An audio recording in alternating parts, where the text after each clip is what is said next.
2016 में जो आंकड़े प्रकाशित हुए हैं उसमें सर इन सारे डेटा को क्यों सामने नहीं रखा आपकी सरकार ने? क्यों करप्ट की बात करने लगे? जो जेडीयू और आरजेडी के नेता कह रहे हैं कि आप उसको करप्ट बताने लग गए, फाइल ही करप्ट हो गई। नहीं, वो आंकड़े इस तरह से संग्रहित नहीं थे कि उसको पब्लिश किया जाता, और हमारी पार्टी कभी इसके खिलाफ नहीं रही है। हम लोगों ने जब सर्वदलीय बैठक भी हुआ, विधानसभा में भी जब बातें उठी तो हम लोगों ने समर्थन किया। और देखिए, एक बात हमेशा समझने, बहुत हाई तौबा करने का बात मैं इसको नहीं समझता हूं। जातीय जनगणना कोई नई बात नहीं है। जातीय जनगणना आजादी के पहले भी हुआ है और जातीय जनगणना आज भी हो रहा है। सवाल यह है कि किसी राज्य का मुख्यमंत्री 17 वर्षों तक लगातार नेतृत्व करता हो किसी राज्य को, और उनको यह कहना हो कि हम जब तक जातीय जनगणना नहीं कराएंगे।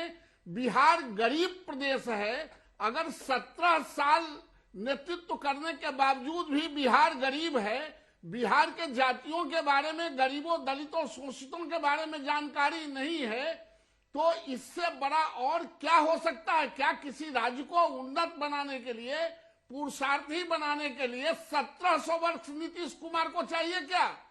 17 वर्ष बहुत होता है, और 17 वर्ष में आज भी आंख में धूल झोंकने की ये सिर्फ जातीय जनगणना की बात करते हैं। और जातीय जनगणना हो जाने से इनका कोई वोट है कि वोट कोई दे देगा? ये पिछड़े, अति पिछड़े कोई इनके गुलाम है क्या? इनके पास वोट रहता तो नरेंद्र मोदी जी के नाम लेके ये 40 और 44 सीट जीतते क्या? इसलिए इसका कहीं भारतीय जनता पार्टी विरोध भी नहीं करती है। ठीक है नवल किशोर जी, आप भी घुमा ले गए। मैं आपसे सीधा सवाल ये पूछ रही हूँ कि ये तो दर्ज है इतिहास में, जो तारीखें मैंने आपको एक सेकेंड नवल किशोर, मैंने स्टार्टिंग में जो आपको तारीखें गिनाई वो ये दिखा रही हैं कि वो फिर भी इसके लिए जागरूक हैं। आप सिर्फ ये बातें कहते रहे, क्यों? जब आप साथ में थे जेडीयू के, क्यों इस पर आपने सहमति नहीं जताई? और सदन में तो आपने ये बात तो हो गई कि हम अभी फिलहाल जातिगत नहीं करवाने वाले हैं जनसंख्या गणना। नहीं, ये देश के स्तर पर था। दोनों को एक साथ जोड़ के नहीं देखे। ये देश के स्तर पर था। अच्छा, और राज्य के स्तर पर प्रधानमंत्री जी ने कहा कि जिन राज्यों को जरूरत है, पर जहां बात आती है तो आपकी अपनी रणनीति और राजनीति अलग होती है। राज्यों के हिसाब से आप अलग रणनीति बना रहे हैं, यानी आप भी ये सब खेल वोट बैंक के लिए कर रहे हैं ना सर? नहीं, जातिगत जनगणना वाली बात पब्लिक क्योंकि कांग्रेस पार्टी कर रहे हैं ना सर?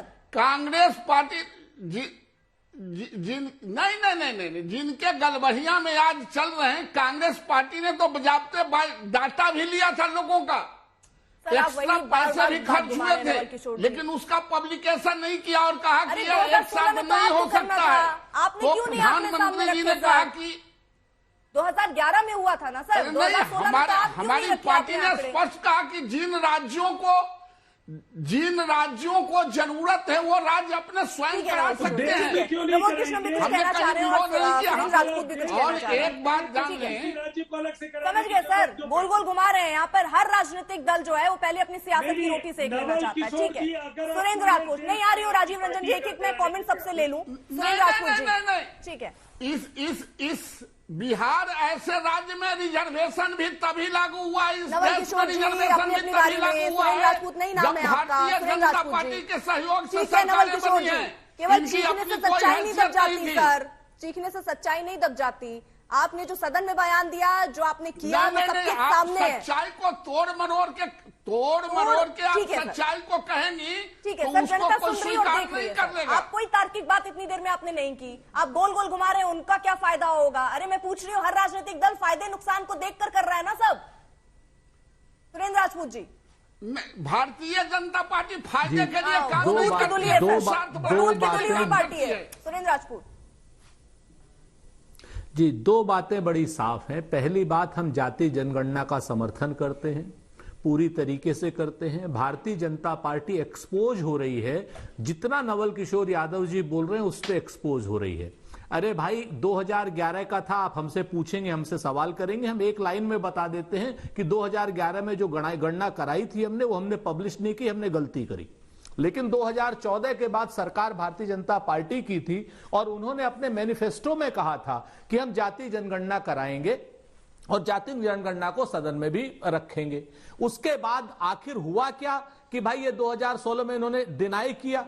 इन्होंने इसके बाद फिर सदन में कहा कि हम जाति जनगणना नहीं लिए। लोकसभा की बात कर रहा हूं, बिहार की बात नहीं कर रहा हूं। मुझे यह बता दें कि भारतीय जनता पार्टी बिहार की विधानसभा में जाति जनगणना के पक्ष में बात करती है, एक रेजोल्यूशन देती है, और वही भारतीय जनता पार्टी लोकसभा में, संसद में इस जाति जनगणना का विरोध करती है। यह दोहरा चेहरा, मैं दोगला कहूंगा तो गलत हो जाएगा, यह दोहरा मानदंड क्यों है भारतीय जनता पार्टी का, यह भारतीय जनता पार्टी को बताना पड़ेगा।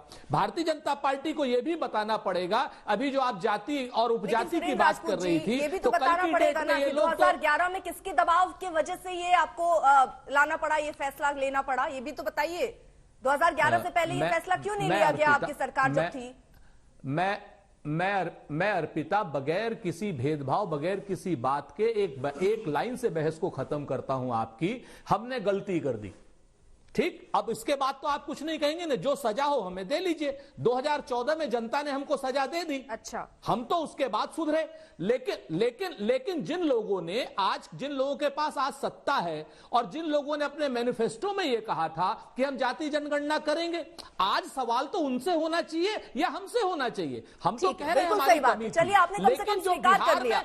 एक मिनट बात पूरी हो जाने दीजिए ना। हमको सिर्फ इतना तो आपको पूछना चाहिए, और आप पूछ रही, मैं साधुवाद दूंगा आपको, कि बिहार की विधानसभा में भाजपा कहती जातिगत जनगणना होनी चाहिए और लोकसभा में भारतीय जनता पार्टी कहती जातिगत जनगणना नहीं होनी चाहिए। सुप्रीम कोर्ट में कहती भारतीय जनता पार्टी जातिगत जनगणना नहीं होनी चाहिए। सुप्रीम कोर्ट कहता है TTT के फार्मूले के बगैर आरक्षण नहीं लागू हो सकता। सुप्रीम कोर्ट भी कह रहा है, सारी राजनीतिक पार्टियां कह रही हैं, सिर्फ भारतीय जनता पार्टी का केंद्रीय नेतृत्व जाति जनगणना के खिलाफ क्यों, पिछड़ों के खिलाफ क्यों? नवल किशोर जी, जल्दी से इस पे आपका रिएक्शन, बाकी और 3 मेहमानों में जल्दी से दलितों के आरक्षण देने के ठीक है खिलाफ सुरेंद्र राजपूत जी, ठीक है नवल किशोर जी, ये सवाल तो उठेंगे ना कि आपका चेहरा हर समय बदल रहा है, बिहार विधानसभा में कुछ और, लोग वहां सदन में कुछ और, ये ऐसे क्यों दोहरे चरित्र को आप क्यों सामने रख रहे हैं? क्यों एक क्लियर स्टैंड बीजेपी का नहीं है? नहीं,